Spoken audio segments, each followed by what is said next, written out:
নবী করিম সাল্লাল্লাহু আলাইহি ওয়াসাল্লাম সাহাবায়ে কেরামদেরকে বলে দিলেন, সাহাবায়ে কেরাম, কোরআন শরীফের ভিতরে একটা আয়াতে কারিমা আল্লাহ রাব্বুল আলামিন নাজিল করেছেন সূরাতুল বাকারার 255 নম্বর আয়াত, যেই আয়াতকে বলা হয় আয়াতুল কুরসি। সুবহানাল্লাহ। সব থেকে শ্রেষ্ঠ আয়াতের নাম কি? আয়াতুল কুরসি। কুরসি শব্দের অর্থ হলো চেয়ার। কুরসি শব্দের অর্থ কি? চেয়ার বা সিংহাসন বা গদি। এই গদির কোরআন শরীফের ভিতরে নামাজের আয়াত আছে না নাই? এরপরে কুরবানির আয়াত আছে না নাই? চুরি ডাকাতির আয়াত আছে না নাই? কথা বলেন, আছে? জিনা ব্যভিচারের আয়াত আছে, সুদের আয়াত আছে, নামাজের আয়াত আছে, জুলুমের আয়াত আছে, রমজান সম্পর্কে আয়াত আছে, পর্দা সম্পর্কে আয়াত আছে, হালাল হারাম সম্পর্কে আয়াত আছে। প্রত্যেকটা বিধান সম্পর্কে আয়াত থাকার পরেও আল্লাহ রাব্বুল আলামিন নামাজের আয়াতকে শ্রেষ্ঠত্ব দিলেন না, রোজার আয়াতকে আল্লাহ রাব্বুল আলামিন শ্রেষ্ঠ বানালেন না, কুরবানির আয়াতকে আল্লাহ রাব্বুল আলামিন শ্রেষ্ঠ বানালেন না, আল্লাহ রাব্বুল আলামিন সুদের আয়াতকে শ্রেষ্ঠ বানালেন না, ঘুষের আয়াতকে শ্রেষ্ঠ বানালেন না। আল্লাহ রাব্বুল আলামিন শ্রেষ্ঠ বানালেন আয়াতটার নাম হলো চেয়ার, গদির আয়াত। ঠিক না বে ঠিক? কারণ এই গদির আয়াত, চেয়ারের আয়াতকে আল্লাহ শ্রেষ্ঠত্ব দান করলেন। কারণ আছে না নাই? কারণ এই গদির জন্য মানুষ মানুষকে শত্রু মনে করে, এই গদির জন্য মানুষ মানুষের মাথায় লাঠি মারে, এই গদির জন্য মানুষ মানুষকে কষ্ট দেয়, এই গদির জন্য, চেয়ারের জন্য, ক্ষমতার জন্য মানুষ মানুষকে বিচারের কাঠগড়ায় দাঁড় করায়, এই গদির জন্য মানুষ নির্বিচারে নিষ্পাপ মানুষদেরকে ফাঁসির রশিতে ঝুলিয়ে দেয়। ঠিক না বেঠিক? এই জন্য পুরা তাম পৃথিবীর ভিতরে সব থেকে মানুষের কাছে সেরা জায়গার নাম হলো গদি বা চেয়ার। ঠিক না বেঠিক? আল্লাহ বলছেন, ও পৃথিবীর মানুষ, গদির জন্য তোমরা লাফালাফি করো। গদি যার যখন গদি থাকে, যে থাকে চেয়ারে, সে তখন গিয়ারে। ঠিক না বেঠিক? এই মুহূর্তে আমিও চেয়ারে আছি, আমিও গিয়ারে আছি। গিয়ারে থেকে যদি আমি মাইকম্যানকে আমি যা তা বলে দিই, আমি কোনো দর্শককে যদি দর্শক মনে না করি, এই মসজিদের যিনি ইমাম তিনি হলেন গদিতে। ঠিক না বেঠিক? গদিতে থেকে ইমাম যদি মুসল্লিদেরকে মানুষ মনে না করে, এরপর চেয়ারম্যান সাহেব চেয়ারম্যানের গদি পাইয়া যদি এই ইউনিয়নের মানুষদেরকে মানুষ মনে না করে, তাদের সম্পর্কে আল্লাহ রাব্বুল আলামিন বলছেন, ও পৃথিবীর সমস্ত গদিওয়ালারা, চেয়ারওয়ালারা, জেনে রাখো, এই কোরআন শরীফের ভিতরে আমি আল্লাহ রাব্বুল আলামিন গদি সম্পর্কে যে আয়াত নাজিল করেছি, নামাজের আয়াতকে শ্রেষ্ঠত্ব দিই নাই, রোজার আয়াতকে শ্রেষ্ঠত্ব দিই নাই, গদি এবং চেয়ারের আয়াতকে শ্রেষ্ঠত্ব দিয়েছি। এজন্য তাম পৃথিবীর মানুষ যার পাগল, সেটা হলো গদি। ঠিক না বেঠিক? ক্ষমতার পাগল, দাপটের পাগল। ঠিক না বেঠিক? এই জন্য তাদের স্মরণ করায় দিতে চাই, তোমার চেয়ারে, তোমার পাছার নিচেই যখন চেয়ার থাকবে, তুমি এই চেয়ার, যতক্ষণ চেয়ার আছে ততক্ষণ তোমার মর্যাদা আছে। দুনিয়ার চেয়ার যতক্ষণ আছে, মর্যাদা আছে ততক্ষণ। চেয়ার যখন পিছন থেকে সরে যাবে, মর্যাদা আর আপনার থাকবে না। ঠিক না বেঠিক? যার চেয়ার নাই তার মর্যাদা নাই। ঠিক কি না? এই চেয়ার আমি বসার পূর্বে ভক্ত ছিলাম না, এখন আমি বসেছি, এখন আমার মর্যাদা আছে না নাই? এই বাংলাদেশের যারা প্রধান চেয়ারে বসবাস করেছে, আল্লাহ রাব্বুল আলামিন তাদেরকে সতর্ক করেছেন। চেয়ারে বসা ছিল নমরুদ, চেয়ারে ছিল ফিরাউন, চেয়ারে ছিল হামান, চেয়ারে ছিল আবু জেহেল। চেয়ারে থেকে চেয়ারকে তারা অপব্যবহার করেছে। ঠিক না বেঠিক? জোরে বলুন, ঠিক না বেঠিক? চেয়ারে বসে অপব্যবহার করেছে, যেই কারণে চেয়ার সরে যাওয়ার পরে তাদের সম্মানটা আল্লাহ ধুলাই মলিন করে দিয়েছে। ঠিক কিনা? আমার বাইরের জন্য আল্লাহ বলছেন, ও দুনিয়ার চেয়ারওয়ালারা, দুনিয়ার চেয়ার সকালে আমি তোমাকে দান করতে পারি, বিকালবেলা চেয়ারটা আমি ছিনিয়ে নিতে পারি। পারে কি পারে না? আল্লাহ বলছেন আমার যে চেয়ার, সমস্ত দুনিয়ার মানুষের চেয়ার আমি দান করি, মুহূর্তের ভিতর আবার ছিনিয়ে নিতে পারি। তোমাদের চেয়ারের উপরে একটা সিংহাসন আমি আল্লাহ রাব্বুল আলামিনের আছে, সমস্ত সিংহাসনের শ্রেষ্ঠ সিংহাসনে আমি আল্লাহ বসে আছি। সুবহানাল্লাহ। চেয়ারে বসেই তো অন্যায় কাজ হয়, ঠিক না বেঠিক? নাকি চেয়ারের বাইরে গিয়ে অন্যায় কাজ হয়? চেয়ারওয়ালা যদি বলে এই সমাজে অন্যায় হবে, অমকের মায়ের হবে, মুহূর্তের ভিতরে মায়ের হয়ে যাবে, ঠিক কি না? তাহলে যারা মারল তার ক্ষমতা বেশি না চেয়ারওয়ালার ক্ষমতা বেশি? হ্যাঁ, আপনাদের খারাপ লাগতেছে, কষ্ট পাচ্ছেন? বাস্তবের সাথে মিলায়ে ওয়াজ করার নামই হলো তাফসীর, ঠিক কি না? কারণ আল্লাহর রাসূল সাল্লাল্লাহু আলাইহি ওয়াসাল্লাম পুরা কোরআন শরীফ এক মুহূর্তের ভিতরে আল্লাহ রাব্বুল আলামিন বিশ্ব নবীর সিনার ভিতরে দিয়ে দিতে পারতেন, কিন্তু কোরআন নাজিল করতে সময় নিলেন 23টি বছর। কারণ বিভিন্ন প্রেক্ষাপট অনুযায়ী আল্লাহ রাব্বুল আলামিন কোরআনুল কারীম নাজিল করেছে। সুবহানাল্লাহ। তাহলে সেই কোরআনের সর্বশ্রেষ্ঠ আয়াত যেটা, সেই আয়াতের নাম কি জোরে বলেন? আয়াতুল কুরসি। সূরাতুল বাকারা 255 নম্বর আয়াত, মনে থাকবে? আয়াতের নাম কি? আইতাল কুরসি না আয়াতুল কুরসি? কুরসি মানে কি? চেয়ার বা গদি বা আসন, ঠিক আছে? চলুন তাহলে এই কুরসি মার্কা চেয়ার, কুরসি মার্কা আয়াত, চেয়ারের যে আয়াত, গদির যে আয়াত, এই আয়াতে আল্লাহ রাব্বুল আলামিন কি বলতে চেয়েছেন? মুফাসসিরিনে কেরাম বলেছেন ইসমে আজম রয়েছে আয়াতের ভিতরে। এই আয়াতের ভিতরে আল্লাহ রাব্বুল আলামিন তার তাওহীদের ঘোষণা দিয়েছেন। এই আয়াতের ভিতরে আল্লাহ রাব্বুল আলামিন তিনি যে সর্বশ্রেষ্ঠ আসমান জমিন তার হাতে সব কিছু বর্ণনা দিয়েছেন। পুরা কোরআন শরীফের মেন সব কথাগুলি, এমনকি আল্লাহর পূর্ণাঙ্গ পরিচয় একসাথে করে আল্লাহ রাব্বুল আলামিন যেই আয়াতের মধ্যে দিয়েছেন সেটার নাম হলো আয়াতুল কুরসি। আল্লাহু আকবার। আসুন এবার আয়াতুল কুরসির ভিতরে আল্লাহ রাব্বুল আলামিন কি বলছে আমার সাথে সবাই বলুন, আউযু বিল্লাহি মিনাশ শাইতানির রাজিম, বিসমিল্লাহির রহমানির রহিম। আল্লাহু লা ইলাহা ইল্লা হুয়াল হাইয়ুল কাইয়্যুম।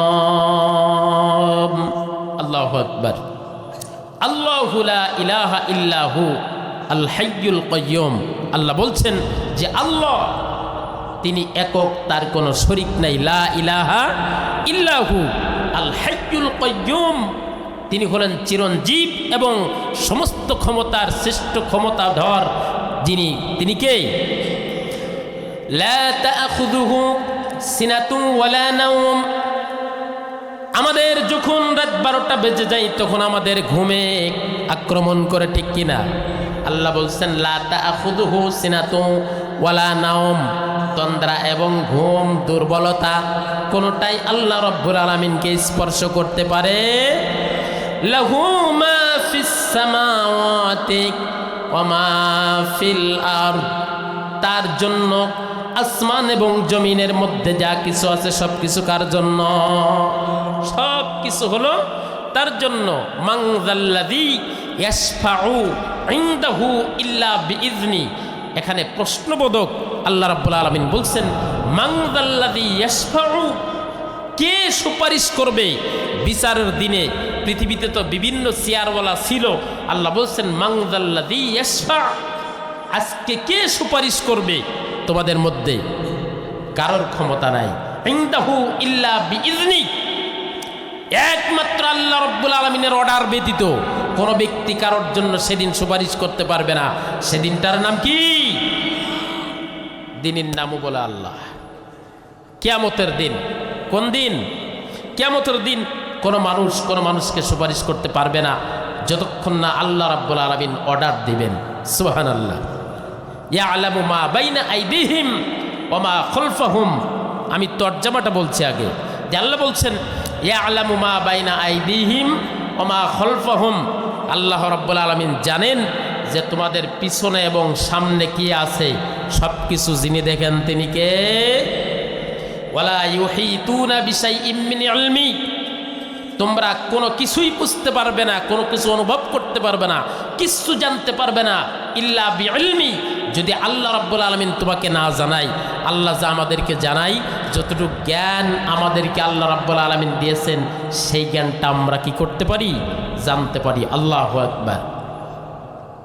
ইয়ালামু মা বাইনা আইদিহিম ওয়া মা খালফাহুম ওয়ালা ইউহিতুনা বিশাইইম মিন ইলমিহি ইল্লা বিমা শা, আল্লাহ যা কিছু আমাদেরকে জানাবেন আমরা সেটাই জানতে পারি। ওয়াসিআ কুরসিয়্যুহুস সামাওয়াতি ওয়াল আরদ ওয়ালা ইয়াউদুহু হিফযুহুমা। এবার আসেন আল্লাহর চেয়ারের কথা। আল্লাহ রাব্বুল আলামিন বলছেন ওয়াসিআ কুরসিয়্যুহুস সামাওয়াতি ওয়াল আরদ, আসমান জমিনের যে ব্যাপকতা, এই ব্যাপক বিস্তৃত এরিয়া নিয়ে আল্লাহ রাব্বুল আলামিনের কুরসি কুদরতের উপরে দাঁড়িয়ে আছে। ওয়ালা ইয়াউদুহু হিফযুহুমা, এই চেয়ারটা যেভাবে দাঁড় করায় রাখছেন, পৃথিবীর কোনো চেয়ার দাঁড় করায় রাখতে, উঁচু করে রাখতে আমাদের কিছুক্ষণ পরে আমরা আর পারি না, ঠিক কিনা? আল্লাহ বলছেন এই কুরসি সংরক্ষণ করে রাখতে আমি আল্লাহ রাব্বুল আলামিনের কোনো কষ্ট। ওয়াসিআ কুরসিয়্যুহুস সামাওয়াতি ওয়াল আরদ ওয়ালা ইয়াউদুহু হিফযুহুমা ওয়া হুয়াল আলিয়্যুল আযীম। সবথেকে বড় যিনি তিনি কে? সবথেকে জ্ঞানী যিনি তিনি কে? আর একটু জোরে বলুন তিনি কে? আমার ভাইরা, এবার সুনায়াতুল কুরসির ফজিলত কোরআনুল কারীমে প্রত্যেকটা আয়াতে কারিমা আল্লাহ রাব্বুল আলামিন ফজিলত দিয়েছেন। কোরআনুল কারীমের ভিতরে সব থেকে ফজিলতপূর্ণ যে আয়াত, এই আয়াতটার নাম হলো আয়াতুল কুরসি। কোন বান্দা যদি, বিশ্বনবী বলেছেন, কোন বান্দা যদি বাড়ির থেকে বের হওয়ার সময় কোরআনুল কারীমের সেই আয়াতুল কুরসি যদি তিলাওয়াত করে বের হয়, ৭০,০০০ ফেরেশতা বান্দার বাড়িতে ঢোকার আগ পর্যন্ত তার পাহারাদার হয়ে যায়। আরেকটু জোরে বললেন না সুবহানাল্লাহ? আল্লাহর নবী বলেছেন কোন বান্দা যদি এই আয়াতুল কুরসি, কোন বান্দা যদি বাড়ির ভিতর থেকে প্রবেশ, বাড়ির ভিতরে এই আয়াতুল কুরসি যদি বান্দা তিলাওয়াত করে, পৃথিবীতে আমরা সেফটির জন্য, নিরাপত্তার জন্য আমরা কত ব্যবস্থা রাখি, সিসি ক্যামেরা রাখি, বডিগার্ড রাখি। কোন বান্দা যদি আয়াতুল কুরসির তরজামা, অনুবাদ এবং হুকুম আহকাম মন থেকে মেনে আল্লাহর উপর তাওয়াক্কুল করে প্রতিদিন যদি আয়াতুল কুরসির তেলাওয়াত জারি রাখে, যদি এর আমলটা ঠিক রাখে, সকাল সন্ধ্যা তিলাওয়াত করে, ওই বান্দার সেফটির জন্য আল্লাহ রাব্বুল আলামিনের ফেরেশতা নিযুক্ত করে দেয়। আল্লাহু আকবার।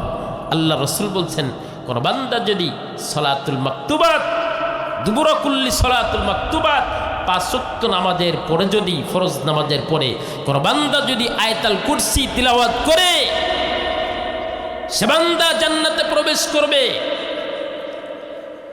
জান্নাতে প্রবেশ করবে, শুধুমাত্র মৃত্যু হয় না তাই জান্নাতে প্রবেশ করতে পারবে না, মৃত্যু হওয়ার সাথে সাথে ৫ ওয়াক্ত ফরজ নামাজের পরে যারা আয়াতুল কুরসি তিলাওয়াত করবে, এ বান্দাগুলি আল্লাহর জান্নাতে চলে যাবে সাথে সাথে। সুবহানাল্লাহ। আরেকটু জোরে বললেন না সুবহানাল্লাহ? আমার ভাইরা, সেই আয়াতুল কুরসি আমরা তিলাওয়াত করতে রাজি আছি কারা কারা? লিল্লাহি তাকবীর, লিল্লাহি তাকবীর, মাশাআল্লাহ, হাত নামান। আমার ভাইরা, এবার আসেন আয়াতুল কুরসি সম্পর্কে আল্লাহ রাব্বুল আলামিন যে বড়, এটা প্রমাণ দিয়েছেন আয়াতুল কুরসির ভিতরে। আমার আলোচনা আজকে আপনাদের ভালো লাগতেও পারে, নাও পারে, মাইকও ভালো না, আমি বক্তাও ভালো না, আরও অনেক কিছুই ভালো না। আল্লাহ রাব্বুল আলামিন ভালো মন্দ মিলাই যেন আমাদেরকে কবুল করে, জোরে বলুন আমিন। আমার ভাইয়েরা, আজকের আলোচনায় আমার সাথে সাথে আপনারা প্রত্যেকেই একটু পড়বেন, কারণ এটা হলো একটা ক্লাসের মতো, স্যাক্রিফাইস, কম্প্রোমাইজ থাকতে হবে। এরপরে আমরা যে নলেজ, এটাকে শেয়ার করে নেব, আপনারাও বলবেন, আমিও বলবো। কারণ মাহফিলে বসে কোনো বান্দা যদি একবার কোরআনের একটা হরফ তেলাওয়াত করে, তার আমল নামায় কয়টা নেকি দেওয়া হয়? আল্লাহ রাব্বুল আলামিন বলছেন মান জাআ বিল হাসানাতি ফালাহু আশারু আমসালিহা। আল্লাহু আকবার। কোন বান্দা যদি কোরআনুল কারীমের একটা অক্ষর বান্দা অন্তর থেকে তিলাওয়াত করে, জেনে করুক আর না জেনে করুক, বুঝে করুক আর না বুঝে করুক, ওই বান্দার আমল নামায় সাথে সাথে কম পক্ষে 10টি নেকি আল্লাহ লিপিবদ্ধ করে দেয়। আল্লাহর নবী সাল্লাল্লাহু আলাইহি ওয়াসাল্লাম বলেছেন, মান ক্বারাআ হারফাম মিন কিতাবিল্লাহ ফালাহু আশারা বিআমসালিহা। কোরআনুল কারীমের একটা আয়াত, একটা হরফ কোন বান্দা যদি তিলাওয়াত করে, বিশ্বনবী বলেছেন ফালাহু আশারা বিআমসালিহা, ওই বান্দার আমল নামায় আল্লাহ রাব্বুল আলামিন 10টি নেকি লিপিবদ্ধ করে দিবে। তাহলে চুপ করে থাকা ভালো না পড়া ভালো? জোরে বলেন, চুপ করে থাকা ভালো না পড়া ভালো? আমার ভাইয়েরা, আল্লাহ রাব্বুল আলামিন যে বড়, সব থেকে বড় চেয়ারের মালিক আল্লাহ একমাত্র। আমাদের মালিকের মধ্যে সন্দেহ আছে? কারোর কি সন্দেহ আছে? আল্লাহ তাআলা বলছেন, তাবারাকাল্লাযী বিয়াদিহিল মুলকু ওয়া হুয়া আলা কুল্লি শাইইন কাদির। আল্লাহু আকবার। আমি হলাম সেই মহামহিমান্বিত সত্তা, যেই আল্লাহ রাব্বুল আলামিন একমাত্র তোমাদের পালন কর্তা, রিজিক দাতা। আল্লাহ রাব্বুল আলামিন আরো বলেছেন, ওয়ালিল্লাহিল মাশরিক ওয়াল মাগরিব ফাআইনামা তুওয়াল্লু ফাসাম্মা ওয়াজহুল্লাহ। আল্লাহু আকবার। আল্লাহ বলেন, বান্দা, এই পানামি গ্রামের ভিতরে অনেক মানুষ আছে, আমি জানি 10 বিঘা তামাক লাগাই, আছে না নাই? এই জন্যই তো বলি, এলাকার হুজুর আনলে সুবিধা আছে, টাকা কম দেওয়া যায়, অসুবিধাও আছে, কোন পাড়ায় কোনটা আছে এটাও জেনে যায়। তার মানে সুবিধাও আছে, অসুবিধাও আছে না নাই? আসল কথা আজকে কিন্তু পাবলিশড হয়ে যাবে।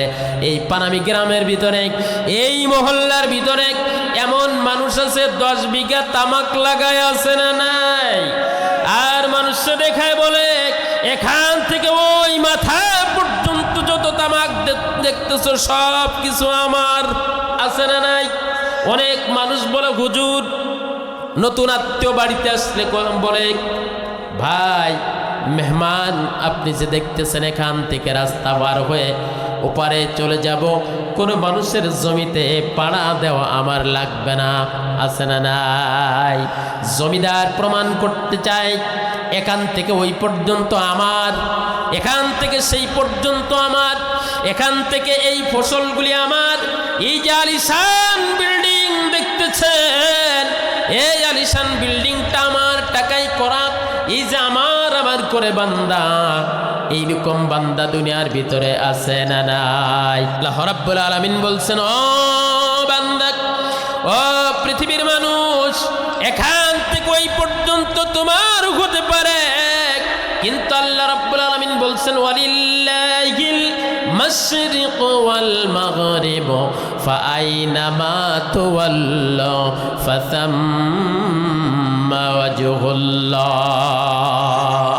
আল্লাহ বলছেন, মাশরিক থেকে মাগরিব, শিমাল থেকে জুনুব পর্যন্ত, পূর্ব থেকে পশ্চিম, উত্তর থেকে দক্ষিণ পর্যন্ত, বান্দা যেখানেই তুমি তাকাও না কেন, যেখানেই তুমি যাবে, সেই জায়গায় আমি আল্লাহ।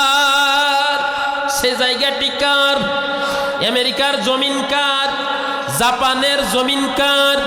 বাংলার জমিন কার? কোন মায়ের পুত যদি চিন্তা করে জমিন আমার, এই জমিনে আমি যা বলবো তাই হবে, এ বাড়ি আমার, এই বাড়িতে আমি যা বলবো তাই হবে, এই গ্রাম আমার, এই গ্রামে যা বলবো তাই হবে, সে ভুল করবে, ঠিক কিনা? আল্লাহ বলছেন, প্রত্যেকটা জমিনে আমি আমার প্রতিনিধি দিয়েছি, আমার মহব্বতের বান্দারা পৃথিবীর কোনো মানুষের রাজত্বে চলবে না, পৃথিবীর কোনো মানুষের তাবেদারি অনুসারী তারা হবে না, যতক্ষণ পর্যন্ত বান্দা আমি আল্লাহর রাস্তায় কোরআন হাদিস অনুযায়ী চালাবে ততক্ষণ তাকে অনুসরণ করবে।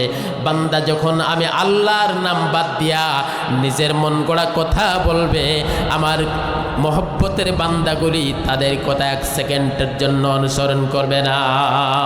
আল্লাহু আকবার। প্রমাণ আছে না নাই? প্রমাণ আছে না নাই? যারা আজকে 40 বছর 2040-41 সাল পর্যন্ত টার্গেট দিয়েছিল, কেউ নামাইতে পারবে না। আল্লাহ নমরুদকে বলেছিল, নমরুদ তুমি তো জানো না তোমার এমন অপমান করব, আল্লাহর সাথে যুদ্ধ করার জন্য নমরুদ তুমি শকুনের গাড়িতে চড়ে আসমানে চলে আসছো আল্লাহ চালাকি করে। ওই যে তীরের ভিতরে একটা জান্নাতে একটা পশু দিয়ে কয়, এই যে রক্ত দেখো, ও আল্লাহর নবী ইব্রাহিম, এই যে রক্ত তোমার প্রভুরে মেরে ফেলেছি, তুমি আমার সাথে যুদ্ধ করতে চাও? সেই নমরুদের নাকের ভিতরে একটা ল্যাংড়া মশা দিয়া, মাথার ভিতরে কুটকুট কুটকুট করে কামড় দিয়া আল্লাহ রাব্বুল আলামিন জুতা পিটা করে দুনিয়ার থেকে বিদায় করেছে, ঠিক কিনা? নমরুদের নাকের ভিতরে ল্যাংড়া মাছি মশা ঢুকলো। আল্লাহ বলছেন যখন জুতা দিয়ে বাড়ি দিবা তখন ভালো লাগবে, আর জুতা দিয়ে যখন বাড়ি দিবে না তখন তুমি কামড় শুরু করে দিবি। আল্লাহু আকবার। নমরুদের নাকের ভিতর দিয়ে মাথার ভিতরে চলে গেল এই ল্যাংড়া মশা। নমরুদ কয়, আমার মাথায় একটু বাড়ি দাও নাই, শান্তি লাগে না। জুতা দিয়ে বাড়ি দেয়, খাইটে দিয়ে বাড়ি দেয়, কয় না ভালো লাগে না, পার জুতা খুলে বাড়ি দেয়। তখন নমরুদ কয় আবার একটু আরাম লাগে। আল্লাহ কয়, মশারে যখন জুতার বাড়ি হবে তখন তুই কিছু কবি না। তার মানে প্রমাণ হয়ে গেল, যারা আল্লাহর উপরে মাতব্বারি করতে চায় এই বান্দাগুলি কি আল্লাহ জুতা পিটা করে বাহির করে দেয়। তাহলে তুমি চেয়ারম্যান হও, ইউনিয়ন পরিষদের চেয়ার তোমার পাশার নিচেই থাক, আর রাষ্ট্রের চেয়ার থাক, আর যেখানের চেয়ার থাক না কেন, যদি তুমি আল্লাহর দিনে, আল্লাহর জমিনে আল্লাহর দিনের বিরুদ্ধে কথা বলো, তুমি যেই হও না কেন, তোমার গুনার টাইম আল্লাহর কাছে নাই, ঠিক না বেঠি? কারণ আল্লাহ রাব্বুল আলামিন বলছেন, টাকা দিয়ে আমার কাছে মর্যাদা কিনা যায় না, দাপট দিয়ে মর্যাদা কিনা যায় না। আমি আল্লাহ রাব্বুল আলামিনের কাছে বংশমর্যাদা দিয়ে সম্মান কিনা যায় না। আল্লাহ রাব্বুল আলামিন বলছেন, ইন্না আকরামাকুম ইনদাল্লাহি আতকাকুম। যারা বলেন আল্লাহু আকবার। এক একটা আয়াতের তিলাওয়াত শেষ হবে যখন, চিৎকার দিয়ে মুসলমান গলা ছেড়ে দিয়ে আল্লাহু আকবার বলবেন, তখন কারা কারা রাজি? লিল্লাহি তাকবীর, লিল্লাহি তাকবীর। দিন ইসলাম, দিন ইসলাম, দিন ইসলাম, দিন ইসলাম, আল কোরআনের আলো, লিল্লাহি তাকবীর। খারাপ লাগতেছে আপনাদের? হ্যাঁ, তার মানে সব ক্ষমতার মালিক কে? কিছু মানুষ বলে সব ক্ষমতার মালিক হলো জনগণ।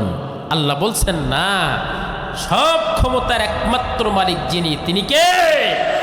প্রত্যেকটা নবী রাসূল আল্লাহ রাব্বুল আলামিন বলছেন, কোরআনুল কারীমের ভিতরে আল্লাহ রাব্বুল আলামিন বলছেন, ও উম্মতে মুহাম্মাদি, শেষ জামানার উম্মতেরা, তোমরা কোরআন পড়ে জেনে নাও।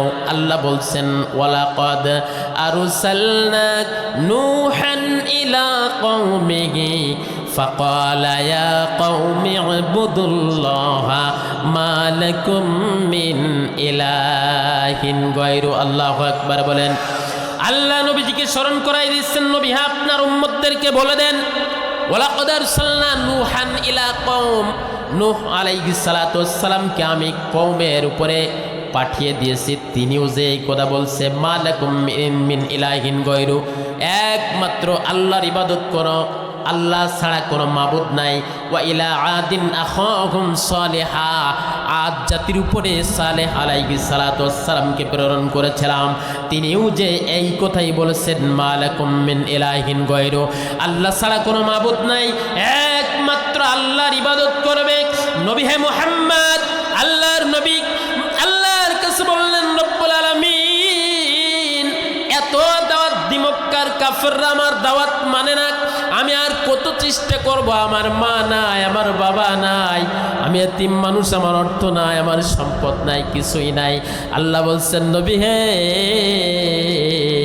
চিন্তা করা লাগবে না, চিন্তা করা লাগবে না, আপনার পৃথিবীর কোনো মানুষের লাগবে না, একমাত্র আমি আল্লাহ আপনার জন্য যথেষ্ট হয়ে যাব। মক্কা থেকে পালিয়ে দিল চেয়ারওয়ালারা। কারা? কথা বলেন। তদানীন্তনকালে যাদের নিচে চেয়ার ছিল, যারা চেয়ারের মালিক ছিল, এই কুরসি এই আসনের উপরে যারা বসা ছিল, আবু জাহেল, উতবা, সাইবা, আল্লাহর নবীকে মক্কায় থাকতে দিল না। নবীজি আমার গভীর রজনীতে আল্লাহ রাব্বুল আলামিন কোরআন নাজিল করে বললেন, নবী হে, আর মক্কা আপনার জন্য নিরাপদ নয়, আপনি তাড়াতাড়ি করে জন্মভূমি ত্যাগ করে 480 কিলোমিটার দূরে মদিনায় চলে যান, এখানে আপনার থাকা লাগবে না।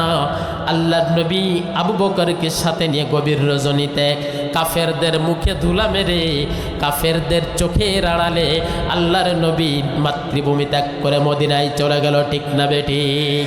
এই মদিনায় যাওয়ার পিছনে কোনো সাধারণ মানুষ ছিল না, এই মদিনায় পাঠানোর পিছনে কোনো সাধারণ জনগণ ছিল না। এই মদিনায় নবীজিকে নির্বাসন দেওয়া, নবীজিকে সবর করানো, নবীজিকে নিজের বাড়ি, নিজের জন্মভূমির মাটি ছেড়ে যাওয়ার জন্য যারা বাধ্য করেছিল তারা ছিল চেয়ারওয়ালা। ঠিক না বেঠিক?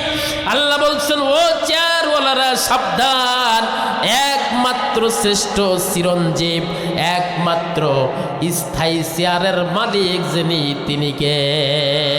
আল্লাহ বলছেন, নবী অল্প কয়দিন, অল্প কিছু দিনের জন্য একটু ধৈর্য ধরেন, অল্প দিনের ভিতরে মক্কার চাবি কাঠিগুলো আপনার হাতে আমি আল্লাহ বুঝে দিয়ে দিব। মদিনায় চলে গেলেন।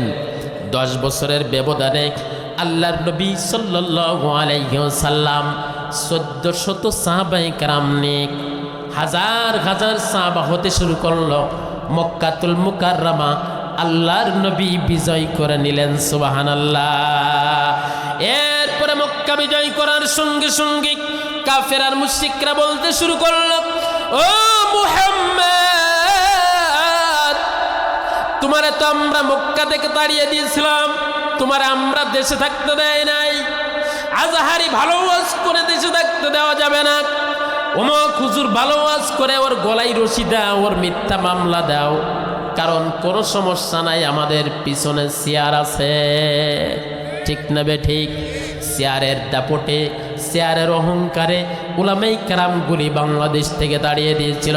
হাজার হাজার উলামায়ে কেরামের হাতে হ্যান্ডকাপ দিয়ে, পায়ে বেড়ি দিয়ে, এরপর আপনার আদালতে উঠাইছে, জেল খাটাইছে। আল্লাহর সাজিম থেকে এই দৃশ্যগুলো দেখে কি দেখে না? পৃথিবীর কোন মানুষ যদি 4 দেওয়ালের ভিতরে নজর না যায়, একমাত্র যার নজর যায় তিনি কে?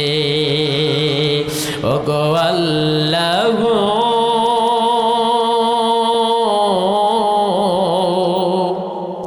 ওগো আল্লাহ,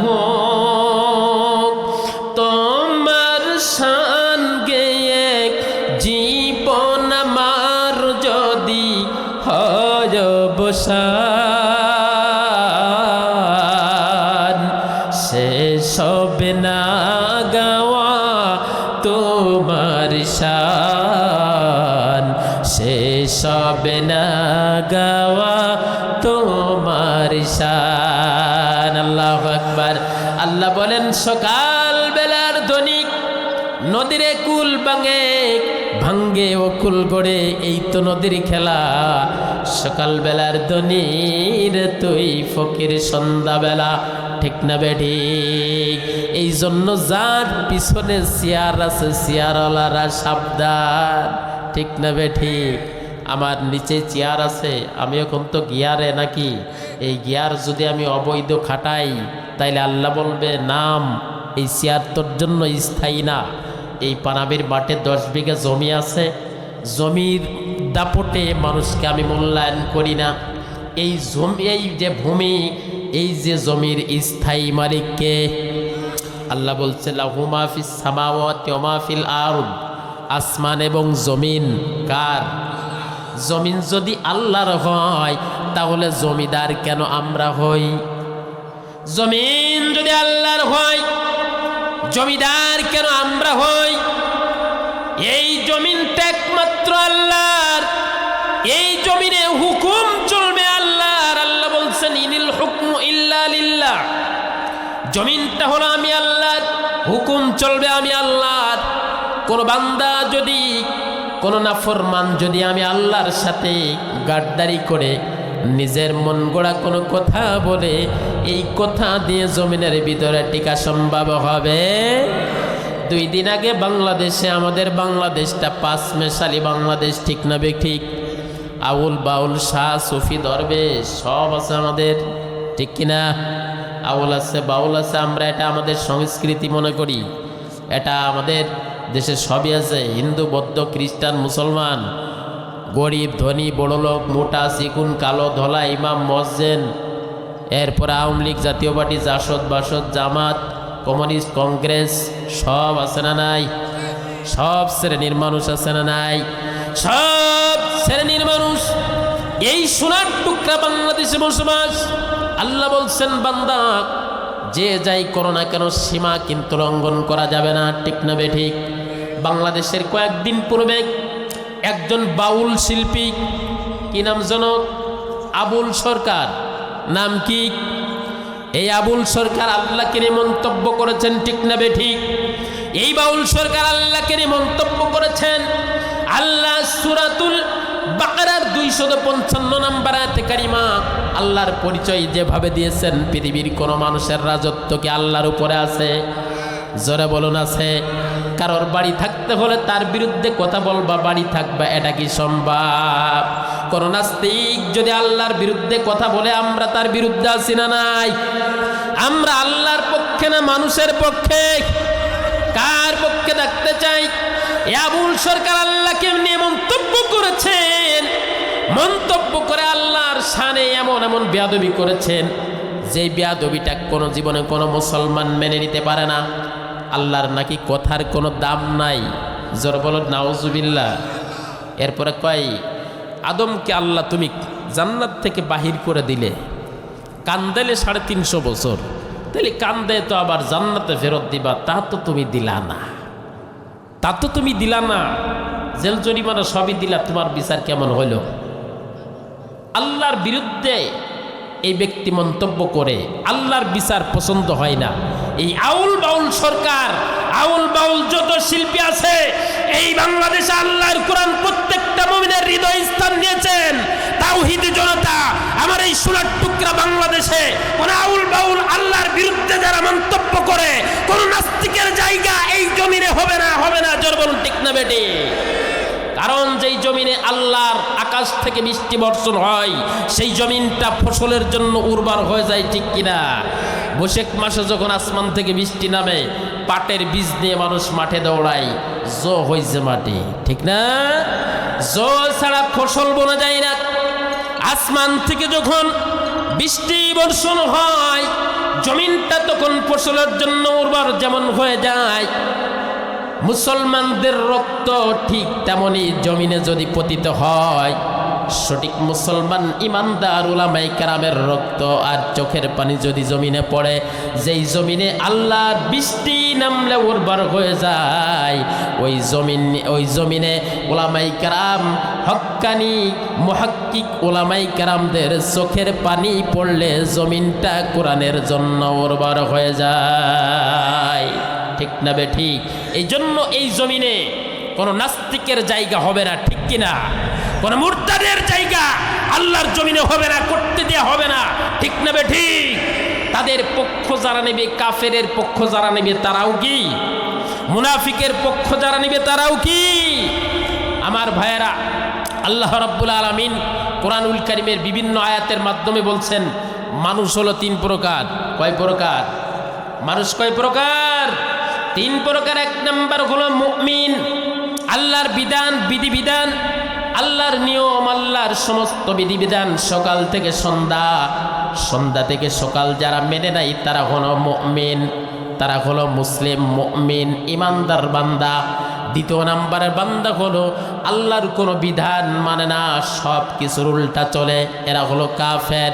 তৃতীয় নাম্বার যারা নাম দেয় মুসলমান, কাজ করে মুনাফিকের মতো আছে না নাই?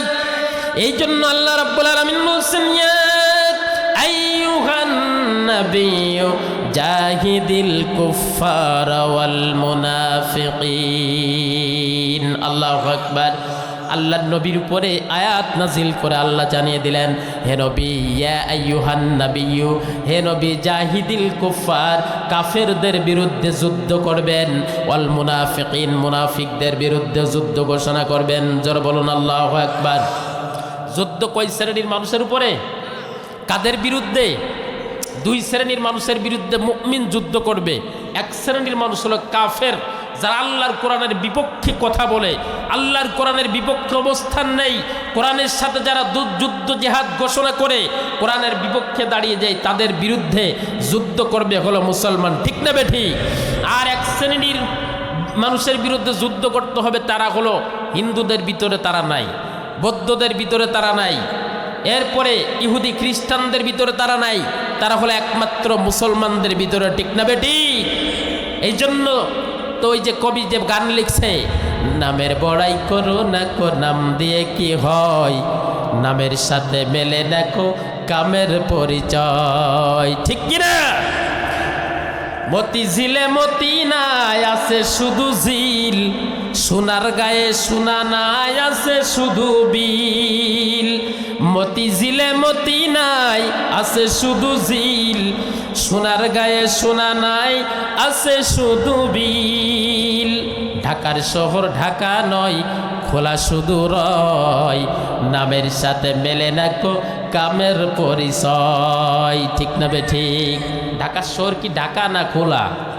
রাত 12টায় যাবেন তাও গাড়ি পাবেন, রাত 3টায় যাবেন তাও খোলা আছে, তার মানে নাম হলো ঢাকা, কাজ হলো ফাঁকা। ঠিক না বে ঠিক? এই জন্য আল্লাহ রাব্বুল আলামিন বলছেন মুনাফিক যারা হবে, কাফেররাও জাহান্নামে থাকবে, মুনাফিকরাও জাহান্নামে থাকবে, কিন্তু জাহান্নামের স্তর থাকবে। আল্লাহ বলছেন ইন্নাল মুনাফিকিনা ফিদ দারকিল আসফালি মিনান নার। আল্লাহু আকবার। জাহান্নামের সর্বনিম্ন স্তরে তলদেশে থাকবে মুনাফিক। এই জন্য কোন মুসলমান যেন মুনাফিক না হয়। মুনাফিকের খাতায় যার নাম চলে যাবে সে ব্যক্তির জাহান্নাম ছাড়া উপায়। আল্লাহর নবীর দ্বিতীয় খলিফা ওমর রাদিয়াল্লাহু তাআলা আনহু, ফারুকে আজম, নবীজি ইন্তেকালের পরে খবর পেয়েছেন হযরত বেলাল অথবা আবু যর গিফারির নিকটে আল্লাহর নবী একটা পত্র দিয়ে গেছেন, আল্লাহর রাসূল একটা পত্র দিয়ে গেছেন, যেই পত্রের ভিতরে 10 শ্রেণী 10 প্রকার মানুষের নাম লেখা। এই 10 প্রকার মানুষ কিয়ামতের দিন কোনোভাবে তারা নাজাত পাবে না। এই পত্রের সংবাদ পেয়ে যার সম্পর্কে আল্লাহর রাসূল বলছে লাউকানা মিম্বাদি, লাউকানা নাবিয়্যাম মিম্বাদি লাকানা ওমর, আমি নবীর পরে যদি কোনো মানুষ নবী হতো, এই জমিনের ভিতরে হযরত ওমর নবী হয়ে যেত। ইসলামের দ্বিতীয় খলিফা বিশ্বনবীর কদম মুবারকের পাশে শোয়া এই খলিফাতুল মুসলিমিন হযরত ওমর চলে গেছে বেলালের কাছে। বেলাল, ও বেলাল, গভীর রজনীতে বেলালের দরজায় যে যখন কড়া নেড়েছে, হযরত বেলাল বলছে খলিফাতুল মুসলিমিন গভীর রজনীতে আমার বাড়িতে কারণটা কি? দৌড় দিয়ে গেছে। হযরত ওমর বলতেছে বেলাল রে, এমনি এমনি আসি নাই, আমি ওমরের রাতের বেলায় ঘুম হয় না। ও হযরত বেলাল, তোমার কাছে একটা নামের তালিকা আছে, এই তালিকাটা আমি দেখতে চাই। আমি ওমরের নাম যদি ওই তালিকার মধ্যে থাকে আর আমার কর্মকাণ্ড যদি ওই 10 প্রকারের মধ্যে মিলে যায়, আমি খলিফা হই আর প্রধানমন্ত্রী হই আর প্রেসিডেন্ট হই, কিয়ামতের ময়দানে জাহান্নাম ছাড়া আমার উপায় থাকবে না। কানতে কানতে হযরত ওমর জিগালেন। হযরত বেলাল রাদিয়াল্লাহু তাআলা আনহু বলছেন, বর্তমান মক্কা মদিনার আপনি হলেন খলিফা, অর্ধজাহানের খলিফা।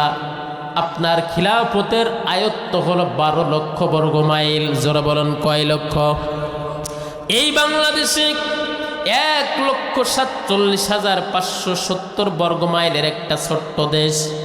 প্রধানমন্ত্রী হইলে তার ভাবের জ্বালাই টিকা যায় না, যদি মহিলা মেম্বারের স্বামী হয় তার জ্বালাই তো টিকা যায় না, ঠিক না বে ঠিক?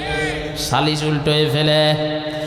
আর খলিফাতুল মুসলিমিন অর্ধজাহানের খলিফা 12 লক্ষ বর্গ মাইলের প্রেসিডেন্ট ছিলেন হযরত ওমর। ওমর একটা উক্তি দিয়ে বলেছেন, ও পৃথিবীর মানুষ, ফুরাত নদীর তীরে যদি কোনো কুত্তা না খেয়ে মারা যায়, আমি ওমর যদি 12 লক্ষ বর্গ মাইল কেন তাম পৃথিবীর খলিফাও যদি হয়, আমার রাজত্ব আমার শাসনামলে যদি ফুরাত নদীর তীরে একটা কুত্তা যদি পানির পিপাসায় মারা যায়, সেটার বিচারও কিয়ামতের দিন আমার দিতে হবে, কাঠগড়ায় দাঁড়াতে হবে। ও হযরত বেলাল, একটু জানিয়ে দেন, মেহেরবানি করে নামাজ আদায় করে শান্তি পাই না, চলাফেরা করে শান্তি পাই না, টেনশন। ওই যে 10 শ্রেণীর মানুষের ভিতরে হযরত ওমরের ইঙ্গিত আছে নাকি? হযরতে বেলাল বললেন, খলিফাতুল মুসলিমিন, আপনার সিদ্ধান্তের উপরে 16 থেকে 18টি আয়াত আল্লাহ রাব্বুল আলামিন কোরআনে নাজিল করেছেন। আপনি নিঃসন্দেহে থাকেন, আশারায়ে মুবাশশারাদের অন্তর্ভুক্ত আপনি ওমর। আপনার নামের তালিকা, এই তালিকার ভিতরে আপনার নাম থাকতে পারে না। সেদিন থেকে মুক্ত হলেন, চিন্তা মুক্ত হলেন। আর এই বাংলাদেশে আমাদের অবস্থানটা কোথায়? হাজার হাজার গুনাহ করি, হাজার হাজার অপরাধ করি, সকাল থেকে সন্ধ্যা, সন্ধ্যা থেকে সকাল, এক ওয়াক্ত নামাজ পড়ি না, সুদ ঘুষ যা আছে সব কিছু আছে, চুরি ডাকাতি মিথ্যাবাদী জিনা নেশা সব কিছু আমাদের ভিতরে আছে। একটা বারের জন্য তওবা করার সুযোগ আমাদের হয় না, এমন মানুষ আছে না নাই? পানামিতে কি এমন মানুষ আছে? আছে এরকম মানুষ? আমার বাইরে এই জন্য আমরা যেখানে যাই না কেন, ওই যে চেয়ারে বসে আছেন একজন, তিনি কে? আল্লাহ রাব্বুল আলামিন, চেয়ারের মালিক।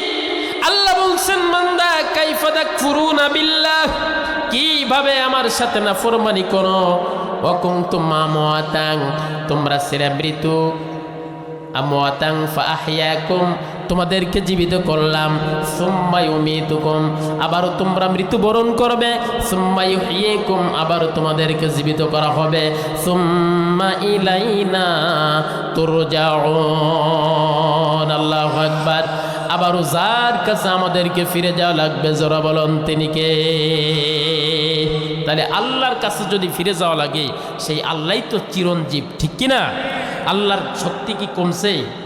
আল্লাহর পাওয়ার কি কমছে? আল্লাহর পাওয়ার যদি কমতো, আসমান হাজার হাজার বছর পূর্বে, লক্ষ কোটি বছর পূর্বে আসমান থেকে যেই বৃষ্টি বর্ষণ হয়, এটা আজ হয় নাকি অনিয়ন্ত্রিত হয়ে গেছে? সূর্য যেমন লক্ষ কোটি বছর পূর্বে তাপমাত্রা দিত, আলো দিত, এখন ঠিকমতো দেয় নাকি এলোমেলো হয়ে গেছে? চন্দ্র যেমন রাতের বেলায় আলো দেয়, মিষ্টি আলো, এটা কি শুরু থেকে দিচ্ছে, এখনো দেয় নাকি দুর্বল হয়ে গেছে? রাতের যে নিয়ম ছিল, আল্লাহ রাব্বুল আলামিন বলছে, তুলিজুল লাইলা ফিন-নাহার ওয়া তুলিজুন নাহারা ফিল-লাইল, রাতের ভিতর দিন ঢুকাই দিই, দিনের ভিতর আমি আল্লাহ রাব্বুল আলামিন রাত ঢুকাই দিই। নিয়মটা আজও আছে না বন্ধ হয়ে গেছে? শীতকালে, গরমকালে আমরা মাগরিবের নামাজ পড়েছি কয়টায়? সন্ধ্যা 7টায়, ঠিক না বে ঠিক? আর এখন এশার নামাজ পড়ি সন্ধ্যা 7টায়, ঠিক কিনা? এশার নামাজ পড়ি রাত 8টায়।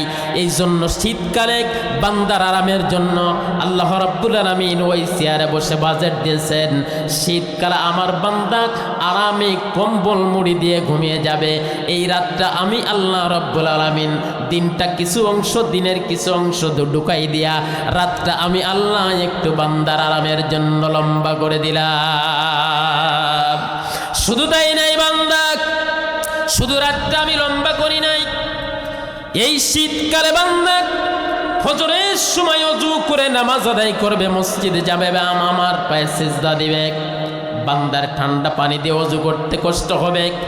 এই পৃথিবীর নিচে আছে মাটি, পানি আছে, তারপরে আছে মাটি, তারপরে আছে আগুন, ঠিক না বেঠিক?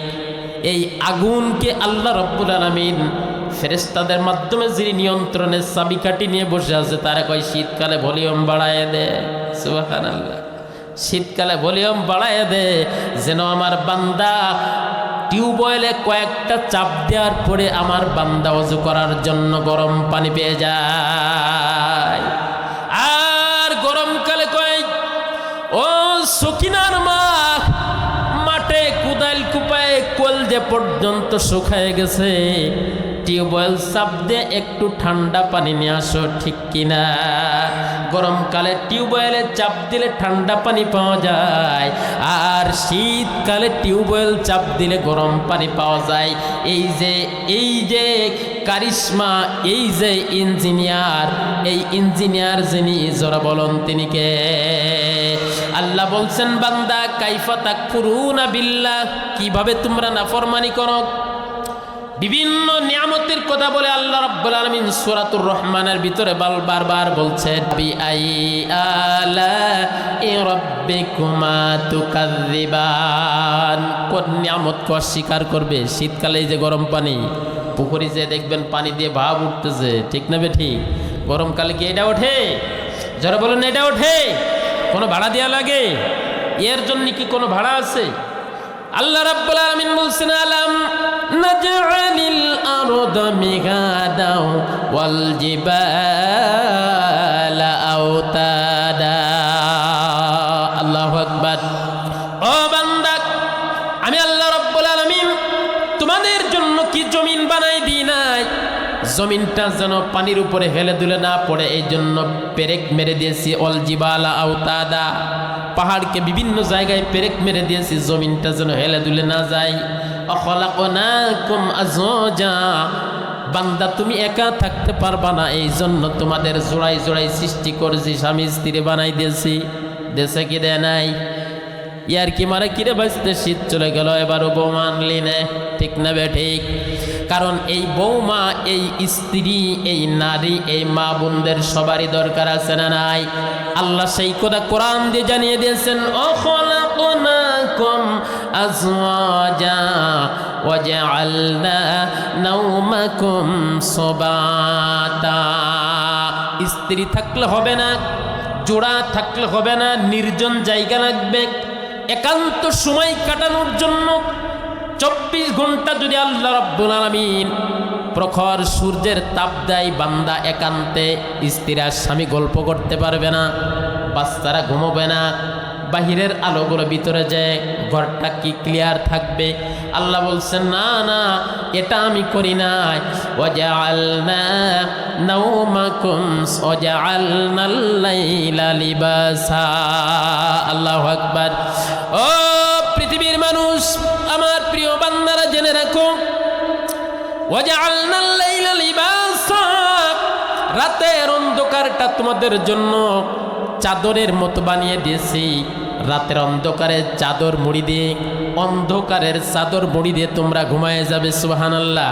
ওয়াজআলনা নাওমাকুম সুবাতা, অন্ধকার থাকলে হবে না, স্বামী স্ত্রী থাকলে হবে না, আরামের ঘুমের প্রয়োজন আছে বান্দার।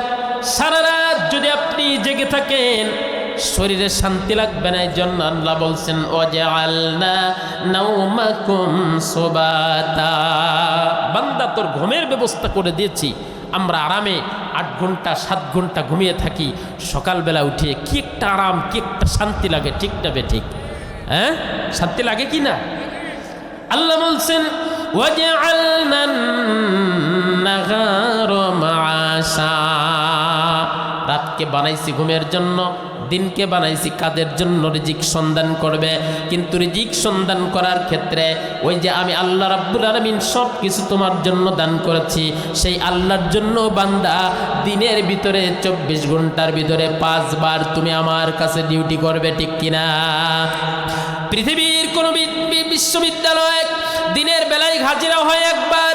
আল্লাহ বলছেন না, মসজিদের ভিতরে বান্দা তোর এত নিয়ামত দিয়েছি, এত কিছু দান করেছি, বান্দা তোমার সুস্থতা দিয়েছি, সব কিছু দিয়েছি, যা লাগবে সব দিয়েছি, বান্দা দিনে 5টি বারের জন্য আমি আল্লাহ রাব্বুল আলামিনের কাছে তুমি হাজিরা খাতায় নামটা প্রেজেন্ট করে দিবে। সবাই দিচ্ছেন তো? পৃথিবীর টিচাররা হাজিরা ডাকে একবার, আর আল্লাহ রাব্বুল আলামিন হাজিরা ডাকে 5 বার। আল্লাহর হাজিরা প্রত্যেকটা মসজিদে মুয়াজ্জিন সেট করে দিয়েছেন। মুয়াজ্জিনরা যখন মসজিদের ভিতরে আল্লাহু আকবার বলে, এই শব্দটা পৃথিবীর কোনো মানুষের বানানো নয়, ইমাম সাহেবের বানানো নয়, যার বানানো তিনি কে? বান্দা যখন আজান শুনবে, মসজিদে আসবে, নামাজ আদায় করবে, ও প্রাণ প্রিয় পানামি গ্রামের ভাইরা তামাকের চাষ করেন, আর পেঁয়াজির চাষ করেন, আর ধানের চাষ করেন, আর ঝালের চাষ করেন, আর মরিচের চাষ করেন। সব ফসলগুলি যিনি দেয় তিনি কে? আমরা যখন ফসল রোপণ করি, এই ফসলগুলি, এই যে বীজ রোপণ করার পরে পৃথিবীর কোনো বিজ্ঞানী আজ পর্যন্ত প্রমাণ দেখাইতে পারে নাই বীজ আমার কাছে আনবা, আমি চারা গজাই দিব, আল্লাহর রহমত ছাড়া কেউ কি পারছে? তামাকের চারা বুনে আসো, তামাক এই চারাগুলি যিনি জ্বালাই দেন তিনি কে? পাট বুনে আসো, পাট জ্বালাই দেন যিনি তিনি কে? আল্লাহ বলছেন বান্দা রোপণ করে আসো তুমি, আমি আল্লাহ রাব্বুল আলামিন যদি একটা পেঁয়াজির দানাও না জ্বালাই, পৃথিবীর কোনো আদালতে বিচার দিয়া আমার বিরুদ্ধে কোনো বিচার করতে তুমি পারবে না। কারণ একমাত্র বিচারক, একমাত্র মালিক যিনি তিনি কে? জীবনের মালিক তুমি আল্লাহ, মরণের মালিক তুমি, তাই বারে বারে সিজদায় পড়ে তোমার কদম চুমে, লা ইলাহা।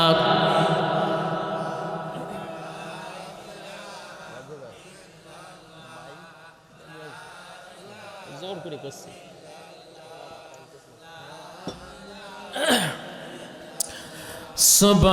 সুবহানাল্লাহ, আলহামদুলিল্লাহ, লা ইলাহা।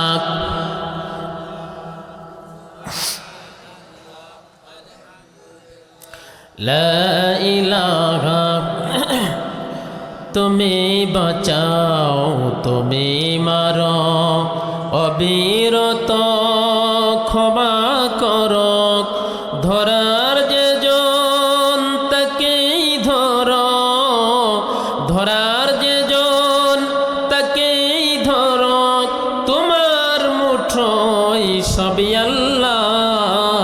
সুবহানাল্লাহ, আলহামদুলিল্লাহ, লা ইলাহা ইল্লাল্লাহ। সুবহানাল্লাহ, আলহামদুলিল্লাহ, লা ইলাহা ইল্লাল্লাহ, লা ইলাহা ইল্লাল্লাহ, মুহাম্মাদুর রাসূলুল্লাহ সাল্লাল্লাহু আলাইহি ওয়াসাল্লাম। কারা কারা কষ্ট পাচ্ছেন একটু দুটি হাত তোলেন। কেউ কষ্ট পাচ্ছেন না? আমার ভাইরা, আল্লাহ রাব্বুল আলামিন বলছেন বান্দা খাবারের বাজেট দিলাম দিনে 3 বার। কয়বার? দিনে 3 বার খাবারের বাজেট দিলাম। আল্লাহর পায়ে সেজদা দেওয়ার বাজেট দিলাম দিনে 5 বার।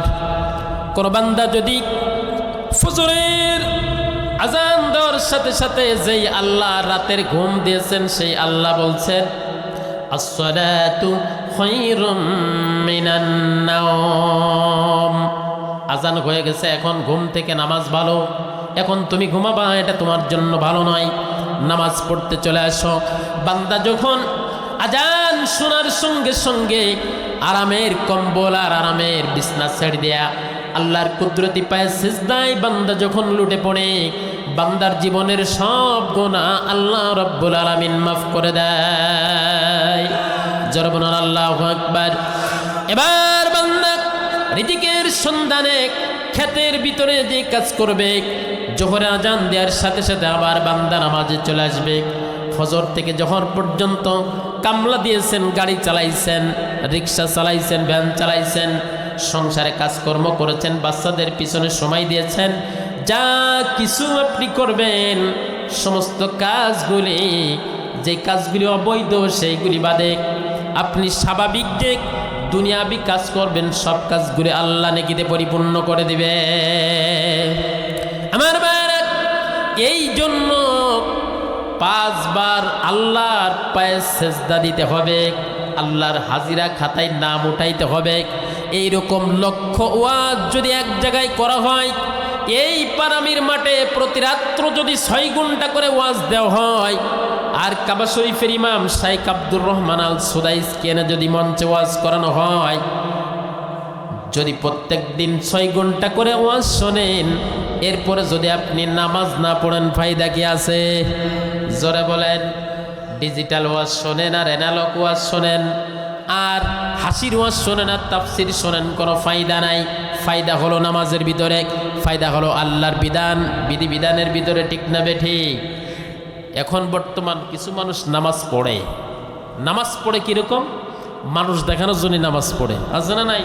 বিয়েই বাড়ি গেছে, নামাজ না পড়লি মেয়ের শ্বশুর কি কবে না, চলেন ঠিক আছে বিয়ে নামাজে যাই, আছে না?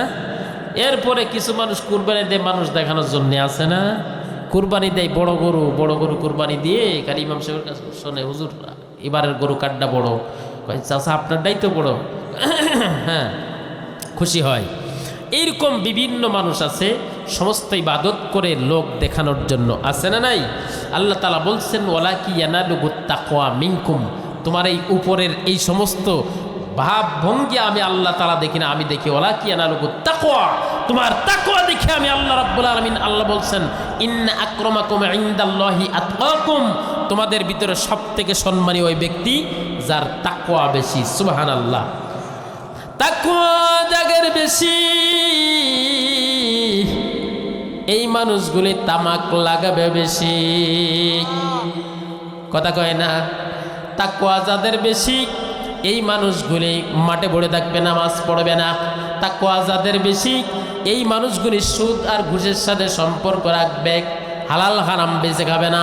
তাকওয়া যে সমস্ত যুবকের তাকওয়া বেশি, স্ত্রীর ছবি তুলে তুলে সুন্দর করে ছবি তুলে ফিল্টার মেরে মেরে ফেসবুকে দিয়ে কবে দোয়া করেন আমার স্ত্রী, আছে না নাই? তাকওয়া যাদের বেশি, এই মানুষগুলি অন্যায় অত্যাচার করবার জন্য শখ আঁকে, আছে না নাই? তাতে আমি হই আর আপনি হন, শখ বানাই, এই কাজ করলে অমুককে দুর্বল করা যাবে, ওই কাজ করলে অমুককে দুর্বল করা যাবে, এমন পার্টি আছে না নাই? আল্লাহ বলছেন ও বান্দা, দুনিয়ার কোনো শখে কি তোমার লাভ নাই? আমি আল্লাহ রাব্বুল আলামিন আর শাজিম থেকে বসে বসে আমার স্পেশাল একটা শখের খাতা আছে, আমার একটা স্পেশাল কম্পিউটার আছে, যেই কম্পিউটারের ভিতরে আমি আল্লাহ রাব্বুল আলামিন শখ আঁকি, সেই শখের কথা কোরআনে জানিয়ে দিয়েছেন। আপনারা শুনতে কি চান? আল্লাহ বলছেন ওয়া মাকারাল্লাহু ওয়াল্লাহু খায়রুল মাকিরিন। যত কৌশল করবান দা, শ্রেষ্ঠ কৌশলবিদ হলাম আমি আল্লাহ। আমি আল্লাহর কৌশলের উপরে তোমার কোনো কৌশল চলবে না। তাতে রাতের ভোট দিনে নাও আর দিনের ভোট রাতে নাও, আর প্রশাসন বলো আর যা বলো সব কিছু কনভার্ট করো আর যাই করো। যেদিন আল্লাহ বলবে আমি হলাম একমাত্র গদির স্থায়ী গদিয়ালা, তোর গদি এই মুহূর্তে ছেড়ে দেয়া লাগবে, ঠিক কিনা? আল্লাহ বলছেন 41 সাল যাওয়া লাগবে না, এই মুহূর্তে তুই তাড়াতাড়ি করে 5 আগস্টে পলায় যা। চলে গেছে না যায় নাই? আবু জেহেল আল্লাহর নবীর সাথে বদর যুদ্ধে যাবে, বদরের প্রান্তে যুদ্ধ করতে যাবে, কাবার গিলাবে হাত দিয়ে আবু জেহেল আল্লাহর কাছে বলতেছে মালিক মুহাম্মাদের বিরুদ্ধে যুদ্ধে যাচ্ছি, তুমি আমার একটু শক্তি সামর্থ্য বাড়াইয়া দাও। আল্লাহ কয়, ওরে শয়তান, আমার নবীকে তুমি মক্কায় থাকতে দাও নাই, আমার নবীকে তুমি কত কষ্ট দেছো, পাথর বর্ষ নাড়ি বুড়ি চাপাই দেছো, আমার নবীকে তুমি ইসলামের দাওয়াত দিতে দাও নাই, আর আজকে কাবার গিলাফ ধরে তুমি আমার নবীর সাথে যুদ্ধে যাবা, দোয়া চাও। আমার নবীকে তো যুদ্ধের জন্য অনুমতি দিয়েছি আমি, সুবহানাল্লাহ। আল্লাহ রাব্বুল আলামিন মক্কার কাফের মুশরিকরা যখন নির্যাতিত হয় কাফেরদের হাতে, আল্লাহ রাব্বুল আলামিন সেদিন আল্লাহর নবীর উপরে একটা আয়াত নাজিল করে জানিয়ে দেয়, ও নবী, ওমা লাকুম লা তুকাতিলুনা ফি সাবিলিল্লাহ, মুসলমানদের কি হলো, আল্লাহর রাস্তায় কেন যুদ্ধে নামো না? ও মুসলমানেরা, তাড়াতাড়ি যুদ্ধে নেমে যাও। ওয়াল মুস্তাদআফিনা মিনার রিজাল, যেখানে দুর্বল মানুষগুলো আঘাত প্রাপ্ত হয়, ওয়ান নিসাই ওয়াল উইলদান, যেখানে নারীরাও নিরাপদ নয়, এরপরে শিশুরাও পর্যন্ত নিরাপদ নয়, ঠিক না বেটি? আল্লাহর নবী বললেন, আল্লাহ, এই মক্কা নগরীতে, এই মক্কা মদিনার ভিতরে আমার মাত্র 313 জন মুসলমান আমার দলে এসেছে, হাজার হাজার কাফেরদের বিপক্ষে যদি আমি যুদ্ধের ময়দানে নেমে যাই, আল্লাহ, আমার মুসলমানগুলি যদি মার খেয়ে যায়, আর জীবনে কোনোদিন কাফেরদের সম্মুখে আমি দাঁড়াইতে পারবো না। আল্লাহ বলেন, নবী হে, উযিনা লিল্লাযীনা ইউকাতিলুনা ফি সাবিলিল্লাহ, আমি আল্লাহর আযীম থেকে অর্ডার দিলাম, তাড়াতাড়ি যুদ্ধের ময়দানে চলে যান। ওয়াকানা হাক্কান আলাইনা নাসরুল মুমিনিন। আল্লাহু আকবার। মুসলমানদের পক্ষে সাহায্য করার দায়িত্ব কারোর লাগবে না, একমাত্র আমি আল্লাহই যথেষ্ট। নবীজি চলে গেলেন বদর প্রান্তে, তালি অনুমতি দিয়েছেন কিনা? জোরে কোন? আর এইদিকে আবু জেহেল সারা জীবন অকাম আর কুকাম করে কাবার গিলাফ ধরে দোয়া করে, আল্লাহ, মুহাম্মাদের বিরুদ্ধে যুদ্ধে যাচ্ছে, আমার বিজয় দান করে দিও। আল্লাহ কয়, এই যুদ্ধের পরে তোর আর কোনোদিন যুদ্ধ করা লাগবে না, কারণ তোর যন্ত্রণায় বদরের যুদ্ধ, মুসলমান 313 জন, এই মুসলমানদের পেটে আজকে ভাত নাই। বদরের যুদ্ধ হয়েছিল 17 রমজান 624 খ্রিস্টাব্দে, রমজান মাসে মুসলমানদের পেটে খাবার নাই, রোজা অবস্থায় মুসলমানরা যুদ্ধের ময়দানে নেমে গেছে। ও আবু জেহেল, এরপর আর কোনো যুদ্ধে তোর শরীক হতে দিব না, এই যুদ্ধেই তোর জন্য শেষ হয়ে যাবে, এই যুদ্ধে তোরে মারার জন্য কোনো বীর মুজাহিদ আমি ব্যবহার করব না, ছোট্ট ছোট্ট মাছ এবং মাছকে ব্যবহার করে বদরের প্রান্ত থেকে তোরে বিদায় করে দেবো। জোরে বলুন আল্লাহু আকবার। ওই 624 খ্রিস্টাব্দে 17 রমজান বদর প্রান্তে যুদ্ধ হয়। প্রথম যুদ্ধে আবু জেহেলের মতো পৃথিবীর শ্রেষ্ঠ নাস্তিক, শ্রেষ্ঠ কাফির, বিশ্ব নবীর দুশ্মন প্রথম যুদ্ধে নিহত হয়ে জাহান্নামে চলে যায়। এই জন্য বিজয় যাদের হবে তারা কারা? মুসলমান। তারা কারা? মুসলমান। তুমি বাউল হয়ে কি করবা? আল্লাহর বিরুদ্ধে কথা বলে কি করবা? এই বাংলাদেশে হজের বিরুদ্ধে কথা বলেছিল বঙ্গবীর কাদের সিদ্দিকী ভাই লতিফ সিদ্দিকী। আল্লাহ কয়, তোর আর বক্তব্য দেওয়া দরকার নাই। আল্লাহ বললেন, তোরে গ্যালারিতে রেখে দিলাম। আল্লাহ গ্যালারিতে রেখে দিয়েছে, ঠিক কিনা? আল্লাহ রব্বুল আলামিন বলছেন, টাকলু মুরাদ রে, তুই তো বুদ্ধির সাগর। ওই যে আবু জেহেলের ছিল হামান, উনি ছিল বুদ্ধির কামান। আবু জেহেলের যা কত আবু জেহেল তাই করত। ওই টাকলু হামানের বুদ্ধি শুনে শুনে মুহাম্মাদের সাথে যুদ্ধে লিপ্ত হয়েছে। ও টাকলু মুরাদ, তুই যেহেতু মুসলমানদেরকে আঘাত দিয়ে কথা বলেছ, আমি আল্লাহর বড়ত্বকে তুই বাদ দিতে চেয়েছো, আল্লাহর দিন, আল্লাহর কোরআনের আইনকে লঙ্ঘন করেছ, তো টাকলা মুরাদ, তোমার আর কথা বলা লাগবে না, তোমার আমি চিরতরের জন্য কি করে দিলাম? ইস্তফা দিয়ে দিলাম। ঠিক না বে ঠিক? এই জন্য আমি আজকে তিলাওয়াত করেছি আয়াতুল কুরসি। কুরসি মানে চেয়ার, ঠিক কিনা? কুরসি মানে চেয়ার। এই সবচেয়ে বড় চেয়ারের মালিক যিনি, তিনি কে? এখন ওসি যদি বেশি মাতুব্বারি দেখায়, জনগণ ডাইরেক্ট চলে যায় এসপির কাছে। এসপি মানে ওসি চেয়ারের চেয়ে বড় চেয়ার এসপির, ঠিক কিনা? ঠিক তেমনই এই পৃথিবীতে আমরা যেখানে আছি, সবার উপরে যিনি সব কিছুর মালিক, রিজিকদাতা, পালনকর্তা, সব কিছুর মালিক যিনি, তিনি কে? মাঠ থেকে মাসির মান মূল্যায়ন যদি বেশি করে সেই সওয়াল বেশি দিন বাঁচে না। বাপ মার খাবার দেয় না, শাশুড়ির নিয়ে ওমরা হজে যে সেলফি তুলে, আর চেয়ারম্যান, মেম্বার আর এমপি, মন্ত্রী, মিনিস্টারের পাশে দাঁড়ায় ছবি তুলে ফেসবুক দিয়ে কয়, প্রিয় অভিভাবক, এই ছবি ওর আব্বা দেখে কয়, হারে স্কুলের মাস্টাররা বেতন চায় আমার কাছে, প্রাইভেট মাস্টার বেতন চায় আমার কাছে, প্যান্ট ছিঁড়ে গেলে আমি, জুতা ছিঁড়ে গেলে আমি, আর আজকে চেয়ারম্যানের পাশে দাঁড়ায় ছবি তুলে কয় প্রিয় অভিভাবক। কয় কি কয় না? এরম কুলাঙ্গার সন্তান আছে না নাই? তার মানে মাঠ থেকে মাসিমার মূল্যায়ন বেশি। সম্মানিত হাজিরিন, আল্লাহ থেকে যারা দুনিয়ার বিভিন্ন কাফের মুশরিকদের মূল্যায়ন দিবে, আল্লাহর জমিনে বসবাস করে যারা আল্লাহকে কি করবে না, আল্লাহর বিধিবিধান মানবে না, এরা কি আল্লাহর রহমত পাওয়ার যোগ্য?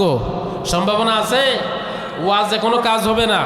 আমার ভাইরা, এই ওয়াজের পরেই মুসলমানদের সব থেকে বড় আমলের নাম ফজরের নামাজ। পড়বেন কারা কারা? হাত তোলেন, হাত উত্তোলন করেন। লিল্লাহি তাকবীর, লিল্লাহি তাকবীর। আয় রব্বুল আলামিন, আপনার কুদরতি ক্যামেরায় ছবিটা উঠায় নেন আল্লাহ।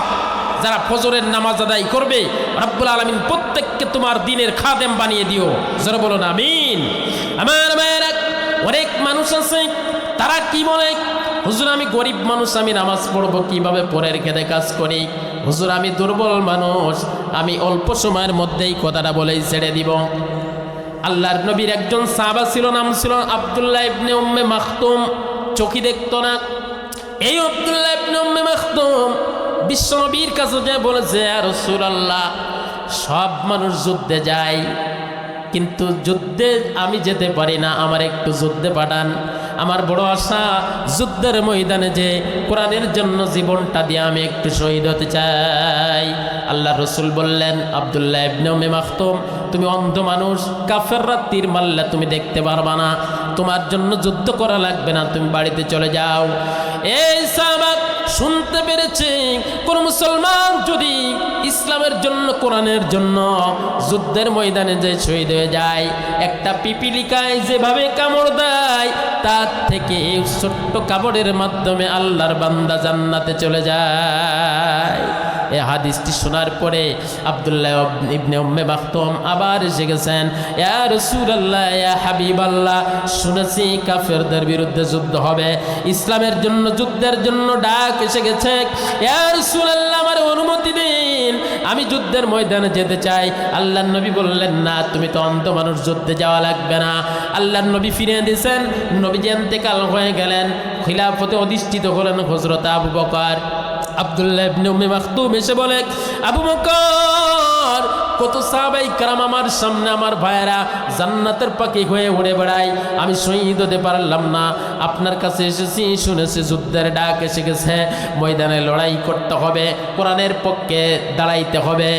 এ আবু বকর, আমার একটু অনুমতি দেওয়া যাবে নি? আমি উম্মে মাখতুম একটু যুদ্ধের ময়দানে যেতে চাই। আবু বকর ফিরে দিয়েছেন 2-3 বার। ফিরে দেওয়ার পরে খলিফাতুল মুসলিমিন হযরত ওমর রাদিয়াল্লাহু তাআলা আনহু খিলাফতে অধিষ্ঠিত হওয়ার পরে এবার আব্দুল্লাহ ইবনে উম্মে মাখতুম যুদ্ধের ময়দানে ডাক এসে গেছে, সাহাবায়ে কেরাম প্রস্তুতি নিচ্ছে, যুদ্ধে যাবে। আব্দুল্লাহ ইবনে উম্মে মাখতুম খলিফাতুল মুসলিমিনের কাছে এসে বলতেছেন, খলিফাতুল মুসলিমিন, আমি আর কোনো কথা শুনতে চাই না, আমি কোরআনের জন্য যুদ্ধের ময়দানে যেতে চাই।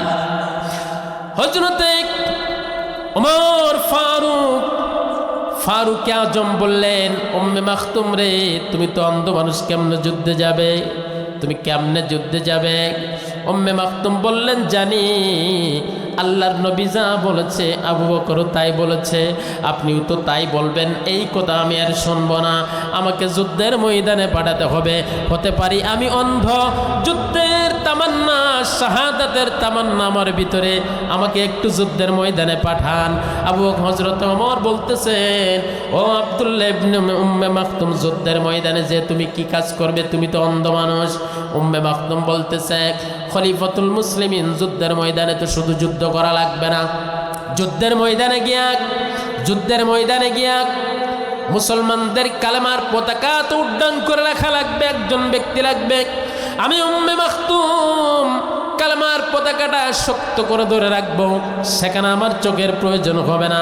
দুটি হাত শক্ত করে কালেমার পতাকা আমি ধরে রাখবো। এরপরে কাফের মুশরিকরা যতই আমাকে আঘাত করুক, আমি কথা দিলাম, ওয়াদাবদ্ধ হলাম, আমি কালেমার পতাকা ছেড়ে দিব না। আল্লাহু আকবার। এবার মুসলমান ভাইরা, আল্লাহর নবীর দ্বিতীয় খলিফা হযরত ওমর রাদিয়াল্লাহু তাআলা আনহু, উনি একটু অন্যরকম ছিলেন। আল্লাহর রসুল জানাজায় যাবেন, কাফিরের জানাজা, আব্দুল্লাহ ইবনে উবাইয়ের জানাজায়, মুনাফিকের সর্দার হযরত ওমর এইভাবে হাত দিয়ে কইছে, আর রাসূলুল্লাহ আপনারা যেতে দিব না। কি করব না? একটু আলটা মতো কয়, হুজুর আপনারা যেতে দিব না, ও মুনাফিকদের সর্দার। তখন আল্লাহর রসুল বললেন, আব্দুল্লাহ ইবনে উবাইয়ের ছেলে এসে আমার ডাকতেছে, আপনার জুব্বা মোবারক দিবেন, আমার আব্বার আপনার জুব্বা দিয়ে কাফন দিব এবং আমার আব্বার জানাজাটা আপনি পড়বেন। ওমর তুমি ছেড়ে দাও, আমি জানাজায় যাই। ওমর রাদিয়াল্লাহু তাআলা কইছে, না আপনারা জাতি দেব না। এই যে ওমর ঠেকাইছে, আল্লাহ রাব্বুল আলামিন ওমরের এই সিদ্ধান্তের উপরে মুনাফিকদের চূড়ান্ত একটা আয়াতে কারিমা নাজিল করে দিলেন যে ইস্তাগফির লাহুম আও লা তাস্তাগফির লাহুম। আল্লাহ রাব্বুল আলামিন বলছেন, নবী হে আপনি যতই তওবা করেন, যতই দোয়া করেন, 70 মাররা লা ইয়াগফিরুল্লাহু লাহুম, আমি আল্লাহ রাব্বুল আলামিন ওর গুনাহ জীবনে কোনোদিন মাফ করব না। আল্লাহ রসুল বলছে, আমি 70 বারের বেশি করব। আল্লাহ তাআলা বলছে 70 বারও যদি আপনি ওর জন্য দোয়া করেন, তারপর আমি মাফ করব না। আল্লাহ রসুল মনে মনে একটা ইরাদা করছেন, আমি তাহলে 71 বার করব। আল্লাহ তাআলা বলছেন 70 মাররা, এর অধিকও যদি করেন তাও করব না। তাহলে সিদ্ধান্তটা হযরত ওমরের সিদ্ধান্তের উপরে আল্লাহ আয়াত নাজিল করলো না। ওমর রাদিয়াল্লাহু তাআলা আনহু, আবু বকর বলছেন যে আল্লাহর নবী দিই নাই, আমিও দেব না। ওমর সিদ্ধান্ত নিয়ে অন্ধ সাহাবাকে যুদ্ধের ময়দানে পাঠিয়ে দিলেন। যুদ্ধের ময়দানে যে আব্দুল্লাহ ইবনে উম্মে মাখতুম কালেমার পতাকা ধরে আপনার ওই যে পারস্য সাম্রাজ্যের বিরুদ্ধে যে যুদ্ধ, সেই যুদ্ধে আব্দুল্লাহ ইবনে উম্মে মাখতুম শাহাদাতের পেয়ালা পান করে শহীদ হয়েছেন। জোরে বলুন সুবহানাল্লাহ। বিস্তারিত বলতে পারবো না, কারণ সময় হয়ে গেছে। এই জন্য আমার ভাইয়েরা, এই পৃথিবীতে অন্ধ মানুষ, বোবা মানুষ, পোড়া মানুষ, দুর্বল মানুষ, অসহায়, গরিব, মিসকিন, অনাথ, ধনী, নারী, পুরুষ, কারোর জন্য কি নামাজ মাপ আছে? কারোর জন্য মাপ আছে? প্রত্যেকের জন্য আল্লাহ রাব্বুল আলামিন 5 ওয়াক্ত নামাজকে ফরজ করে দিয়েছেন। যত লোক আমার সাথে সাক্ষাৎ করেছেন প্রত্যেকেই বলছেন, হুজুর একটু নামাজের ওয়াজ করেন। কি করেন?